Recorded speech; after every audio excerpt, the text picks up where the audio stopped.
Hello दोस्तों, सुवर्णा class में आपका स्वागत है। दोस्तों आज हम यूथ कंपटीशन का प्रैक्टिस सेट 2 लेके आए हैं, मुख्य सेविका का। जिन दोस्तों को यूथ का प्रैक्टिस सेट पढ़ना हो वो प्लीज़ मेरे चैनल को सब्सक्राइब कर लें, जिससे कि सारे नोटिफिकेशन आपके पास आते रहें और जो भी वीडियो मैं डालूँगा आप तक पहुँचती रहें। ठीक है दोस्तों, तो चलो स्टार्ट करते हैं हम अपना पहला प्रैक्टिस सेट। ठीक है, तो सबसे पहले अपना क्वेश्चन नंबर 1 आ गया आपकी स्क्रीन पर। तो चलिए दोस्तों स्टार्ट करते हैं। तो पहला है, औपचारिक सामाजिक नियंत्रण के साधन हैं। ए कानून, बी राज्य, सी कारावास, डी प्रयुक्त सभी। तो कौन सा है इसमें सही, राइट बताओ। तो कौन सा सही है? देखो, औपचारिक रूप से कानून भी होता है, ठीक है दोस्तों, कारावास भी होता है, राज्य भी होता है, तो प्रयुक्त सभी। ठीक, नेक्स्ट क्वेश्चन चलते हैं। निम्न में से कौन समाज में परिवर्तन लाने वाले घटकों में शामिल नहीं है? समाज में परिवर्तन लाने वाले घटकों में शामिल नहीं है। तो ऑप्शन नंबर ए जैविक घटक, बी ऐतिहासिक घटक, सी तकनीकी घटक, डी भौगोलिक घटक। तो इनमें से कौन सा नहीं है? तो दोस्तों कौन सा नहीं है बताइए। तो इसमें नहीं है ऐतिहासिक घटक। कौन सा नहीं है दोस्तों? ऐतिहासिक घटक। ठीक है दोस्तों, नेक्स्ट क्वेश्चन चलते हैं। क्वेश्चन नंबर 3 आ गया है दोस्तों स्क्रीन पर।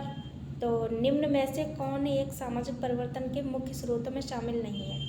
सामाजिक परिवर्तन के मुख्य स्रोतों में तो ऑप्शन है आपका खोज, ऑप्शन नंबर ए खोज, ऑप्शन बी आविष्कार, ऑप्शन सी संकुचन, ऑप्शन डी आंतरिक विभेदीकरण। तो दोस्तों कौन सा नहीं है? तो संकुचन नहीं है इसमें। क्या नहीं है दोस्तों? संकुचन नहीं है। ठीक है दोस्तों, नेक्स्ट आते हैं घरेलू हिंसा के संदर्भ में क्या सही है। क्वेश्चन नंबर 4 है, घरेलू हिंसा के संदर्भ में क्या सही है? ऑप्शन ए घरेलू हिंसा केवल वैवाहिक संबंधों तक ही सीमित है, ऑप्शन बी घरेलू संबंध केवल पति पत्नी या विवाह जैसी प्रकृति वाले संबंध तक ही सीमित है, ऑप्शन सी घरेलू हिंसा तलाक के बाद जारी नहीं रह सकती है, या डी ऑप्शन तलाकशुदा महिला का पूर्व पति उसे संयुक्त स्वामित्व वाली संपत्ति से बेदखल करने की कोशिश करता है तो यह भी घरेलू हिंसा है। तो कौन सा सही हो जाएगा दोस्तों? Option number D. ठीक है, नेक्स्ट चलते हैं क्वेश्चन नंबर 5। अंतरपीढ़ी संघर्ष की निम्न परिभाषा किसके द्वारा दी गई है? तो कौन सी परिभाषा है दोस्तों? अंतरपीढ़ी संघर्ष पूर्णतया संघर्ष न होकर तनाव की दशा से संबंधित होता है। ये किसने कहा है?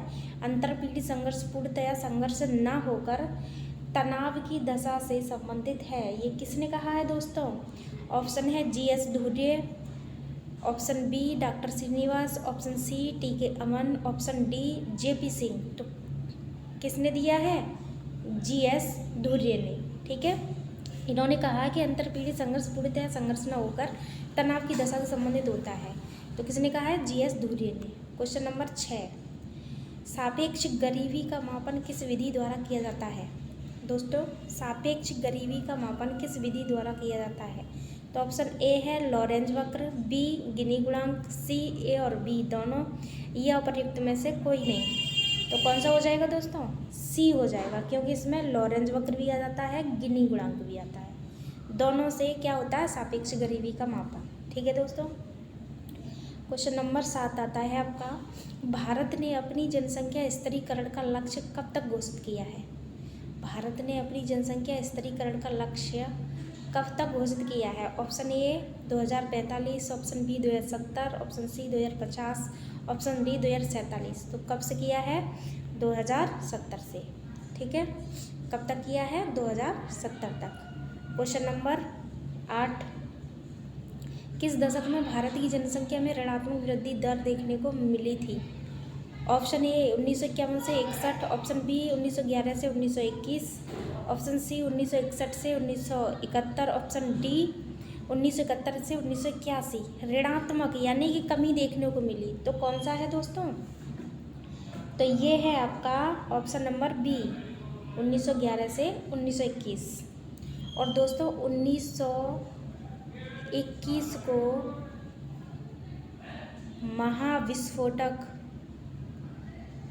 महाविस्फोटक वर्ष कहा जाता है। ठीक है दोस्तों। क्वेश्चन नंबर 9, लिंगानुपात। क्वेश्चन नंबर 9 क्या कहता है हमारा, लिंगानुपात विषमता से निर्धारित महिला भूमिका से किसका संबंध नहीं है। सिलाई बुनाई करना, ऑप्शन बी खाना पकाना एवं परोसना, ऑप्शन सी घर की साफ सफाई करना, ऑप्शन डी अध्ययन अध्यापन करना। तो क्या नहीं है, अध्ययन और अध्यापन करना। ये लड़के भी करते हैं, लड़कियां भी करती हैं, इसमें कोई बुराई नहीं है। ठीक है दोस्तों। लेकिन जो महिला भूमिका का संबंध है वो सिलाई बुनाई से भी है, खाना पकाने से भी है, घर की सफाई से भी है। ठीक है दोस्तों। अब क्वेश्चन नंबर हमारा आता है 10, हमारी स्क्रीन पर स्टार्ट हो गया है दोस्तों। तो षोडश संस्कार में विवाह किस स्थान पर आता है। क्वेश्चन नंबर 10, षोडश संस्कार में विवाह किस स्थान पर आता है। तो ऑप्शन ए है 10वें स्थान पर, बी है 12वें स्थान पर, सी है 14वें स्थान पर, डी है 15वें स्थान पर। तो किस पे आता है दोस्तों, 15वें स्थान पर क्या है आपका, विवाह। ठीक है दोस्तों। और 16वें पर अंत्येष्टि। ठीक है दोस्तों। क्वेश्चन नंबर 11 क्या कहता है, हिंदू विवाह की प्रकृति कैसी है। आपको ये बतानी है कि हिंदू विवाह की प्रकृति कैसी है, संविदात्मक या धार्मिक या नैतिक या सामाजिक। तो कैसी है दोस्तों, ऑप्शन बी हो जाएगा धार्मिक। ठीक है। क्वेश्चन नंबर 12 किसने कहा कि विवाह का बुनियादी आधार परिवार है, ना कि परिवार का आधार विवाह। L.H. मॉर्गन ने, A.L. कोरोवर ने, E. वेस्टरमार्क ने या इवांस प्रिचार्ड्स ने। किसने कहा था दोस्तों, तो जल्दी से बताइए। तो ये कहा था E. वेस्टरमार्क ने। किसने कहा था, E. वेस्टरमार्क। नेक्स्ट क्वेश्चन, किसने कहा कि धर्म, प्रजा, संतति और रति आनंद हिंदू विवाह के उद्देश्य माने जाते हैं। A.S. अल्टेकर ने, P.H. प्रभु ने, K.M. कपाड़िया ने या M. श्रीनिवास ने। किसने कहा था, तो ये कहा था K.M. कपाड़िया ने। नेक्स्ट है, कौन मानता है कि एक विवाह है, एक रहा है और एक ही रहेगा, केवल एक ही सही विवाह है या सही प्रकार है। तो किसने कहा, मॉर्गन, बी. मेलिनोवस्की, वेस्टरमार्क या मनो। किसने कहा था, तो ये कहा है बी. मेलिनोवस्की ने कि एक विवाह है, रहा है और रहेगा, केवल एक ही सही प्रकार, एक ही विवाह का सही प्रकार है। ये बी. मेलिनोवस्की ने कहा है। ठीक है दोस्तों। नेक्स्ट क्वेश्चन आते हैं हम 15 पर। घरेलू हिंसा के वर्णन के संबंध में निम्न में से कौन सा वक्तव्य सही है। घरेलू हिंसा का शिकार केवल विवाहित महिलाएं बनती हैं। ऑप्शन बी है बालिकाएं घरेलू हिंसा की अधिक शिकार बनती हैं। ऑप्शन सी है घरेलू हिंसा के अंतर्गत घरेलू परिवेश में किसी व्यक्ति का शारीरिक, लैंगिक, मानसिक तथा मौखिक दुर्भाव शामिल है। डी घरेलू हिंसा प्रगतिशील समाज का संकेतक है। क्या है, तो ऑप्शन सी है इसका, घरेलू हिंसा के अंतर्गत घरेलू परिवेश में किसी व्यक्ति का शारीरिक, लैंगिक, मानसिक तथा मौखिक दुर्व्यवहार शामिल होता है। ठीक है दोस्तों। क्वेश्चन नंबर 16 आता है आपका, भारतीय दंड संहिता की किस धारा के अंतर्गत पत्नी पति की दुर्व्यवहार की शिकायत कर सकती है। ऑप्शन ए धारा 496, धारा ऑप्शन बी है धारा 497, ऑप्शन सी धारा 498, ऑप्शन डी धारा 499। तो कौन सी धारा के अंतर्गत आता है, धारा 497। ऑप्शन 17, क्वेश्चन 17, शिशु मृत्यु से संबंधित निम्न में से कौन से कारक हैं। ऑप्शन ए है जन्म के समय कम वजन, सेकंड है अस्पताल में प्रसव सुविधा का अभाव, थर्ड है गर्भवती माता की पोषण परक स्थिति, या 4 गर्भ निरोधी उपायों का उपयोग। तो शिशु मृत्यु दर क्या नहीं है, बताइए दोस्तों। शिशु मृत्यु दर, इनमें से कौन कौन से कूट सही हैं, जल्दी से बताइए कौन कौन से। तो देखिए, जन्म के समय कम वज़न, जन्म के समय कम वज़न है, अस्पताल में प्रसव सुविधा का अभाव रहेगा, गर्भवती माता की पोषण परिस्थिति होगी, तब भी शिशु मृत्यु दर का कारण रहेगा। लेकिन गर्भ निरोधी उपायों का प्रयोग ये एक कारण नहीं है। तो कौन सा हो जाता है? फर्स्ट, सेकंड और थर्ड। ऑप्शन हमारा डी। नेक्स्ट क्वेश्चन चलते हैं, जनसंख्या विस्फोट। Question number 18। जनसंख्या विस्फोट से तात्पर्य है जन्म दर में वृद्धि, ऑप्शन बी अत्यधिक जन्म दर व अत्यधिक मृत्यु दर, ऑप्शन सी जन्म तथा मृत्यु दर में अभूतपूर्व परिवर्तन, ऑप्शन डी उपरोक्त में से कोई नहीं।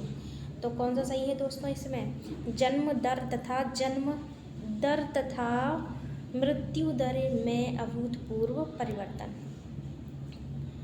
19 है, महिला स्वयं सिद्धि योजना संबंधित है महिलाओं को मुफ्त न्यायिक सहायता प्रदान करना, महिलाओं का सर्वांगीण विकास करना, महिलाओं का सामाजिक आर्थिक सशक्तिकरण करना, ग्रामीण महिलाओं में स्वास्थ्य के प्रति जागरूकता पैदा करना। तो क्या हो जाएगा दोस्तों? इसमें क्या हो जाएगा दोस्तों?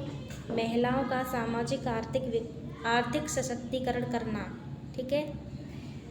क्वेश्चन नंबर 20 क्या कहता है कि भारत में महिलाओं को सशक्त बनाने हेतु महिला नीति कब बनाई गई? महिला नीति कब बनाई गई? 1996, 2001, 2008 या 2013? तो कब बनाई गई थी? 2001 में। ठीक है दोस्तों। 21 है आपका, निम्न में से दलित नारीवाद के क्षेत्र में किसका योगदान है? दलित नारीवाद के क्षेत्र में किसका योगदान है? तो option A Simone de Beauvoir, option B Christine Delphy, option C Sharmila Rege, option D Neera Desai. तो कौन सा हो जाएगा? Option C Sharmila Rege. Next question है आपका, निम्न में से कौन सा उत्पीड़न विहीन अपराध है? ऑप्शन ए उग्रवादी गतिविधि, ऑप्शन बी हत्या, ऑप्शन सी वेश्यावृत्ति, ऑप्शन डी बलात्कार। तो ये तो आपको पता ही होगा दोस्तों कि वेश्यावृत्ति क्या है? एक उत्पीड़न विहीन अपराध है। नेक्स्ट क्वेश्चन है, निर्धनता की परिभाषा सामान्यतः 2 पद्धतियों से की जाती है, निम्न में से सही उत्तर का चयन करें। किससे की जाती है? ऑप्शन ए सकारात्मक एवं नकारात्मक, ऑप्शन बी सामाजिक एवं आर्थिक, ऑप्शन सी निरपेक्ष एवं सापेक्ष, ऑप्शन डी उपरोक्त में से कोई नहीं। तो क्या है दोस्तों इसमें? निरपेक्ष और सापेक्ष। नेक्स्ट क्वेश्चन है, निम्न में से कौन भारत में निर्धनता का कारण है? ऑप्शन ए प्राकृतिक संसाधनों की कमी, ऑप्शन बी प्राकृतिक विपत्तियाँ, ऑप्शन सी कृषि का पिछड़ापन। तो क्या हो जाएगा दोस्तों? ऑप्शन डी, यानी कि ये सभी हैं। नेक्स्ट क्वेश्चन है, निम्न में से सर्वप्रथम सामाजिक नियंत्रण शब्द का प्रयोग किसने किया? ऑप्शन ए मैकाइवर ने, ऑप्शन बी एरोस ने, ऑप्शन सी लूमले ने, ऑप्शन डी समनर ने। तो किसने किया था दोस्तों? तो एरोस ने किया था। किसने किया था? एरोस ने। इन्होंने अपनी पुस्तक सामाजिक नियंत्रण, ठीक है, सामाजिक नियंत्रण में ये शब्द दिया है। निम्नलिखित में से क्वेश्चन नंबर नेक्स्ट, निम्न में से सामाजिक नियंत्रण का औपचारिक अभिकरण कौन है? औपचारिक अभिकरण कौन है? जनरीतियाँ, परंपराएं, राज्य या सामाजिक भय। तो क्या हो जाएगा दोस्तों? राज्य हो जाएगा। राज्य की औपचारिक नीति है जनरीति, परंपराएं और सामाजिक भय। ये सब क्या है? ये अनौपचारिक है। नेक्स्ट क्वेश्चन चलते हैं दोस्तों हम अपना। नेक्स्ट क्वेश्चन है 27। सामाजिक डार्विनवाद में निम्न में से कौन विश्वास करता है? ऑप्शन ए विसरणीवादी, ऑप्शन बी उद्विकासवादी, ऑप्शन सी प्रकार्यवादी या डी उपयुक्त सभी। तो कौन सा है दोस्तों? तो ये हो जाएगा दोस्तों बी उद्विकासवादी। नेक्स्ट क्वेश्चन है, निम्नलिखित में से कौन सामाजिक परिवर्तन का अवरोधक नहीं है? ऑप्शन ए आर्थिक लागत, ऑप्शन बी आर्थिक प्रतिस्पर्धा, ऑप्शन सी निहित स्वार्थ, ऑप्शन डी जड़ता। तो क्या नहीं है? आर्थिक प्रतिस्पर्धा नहीं है। नेक्स्ट क्वेश्चन है, 19वीं सदी के दौरान समाजशास्त्री चिंतन में किस अवधारणा का प्रभुत्व था? 19वीं सदी में ऑप्शन ए विकास, ऑप्शन बी आधुनिकता, ऑप्शन सी प्रगति, ऑप्शन डी उद्विकास। तो क्या था दोस्तों? जल्दी से बताएंगे क्या है दोस्तों? तो ये है आपका उद्विकास। क्या है? उद्विकास। क्या है दोस्तों? उद्विकास। नेक्स्ट क्वेश्चन चलते हैं, ग्लोब्यूमिन शरीर के लिए आवश्यक है क्योंकि किसके लिए आवश्यक है? यह प्लाज्मा में जल की मात्रा नियंत्रित करती है, यह रक्त का थक्का बनने में सहायता प्रदान करती है ऑप्शन सी, इसमें अनेक बीमारियों से शरीर को बचाने के लिए एंटीबॉडीज़ पाए जाते हैं। ऑप्शन डी, उपरोक्त सभी। तो कौन सा सही हो जाएगा दोस्तों इसमें हो जाएगा सी, इसमें अनेक बीमारियों से शरीर को बचाने के लिए एंटीबॉडीज़ पाए जाते हैं। ठीक है दोस्तों। तो दोस्तों आज हम 30 क्वेश्चन ही रखते हैं, आगे कल कराते हैं। ठीक है दोस्तों, तब तक के लिए आप इसका रिवीजन करना 30 क्वेश्चनों का। ठीक दोस्तों, तो चलिए चलते हैं। Bye bye, take care.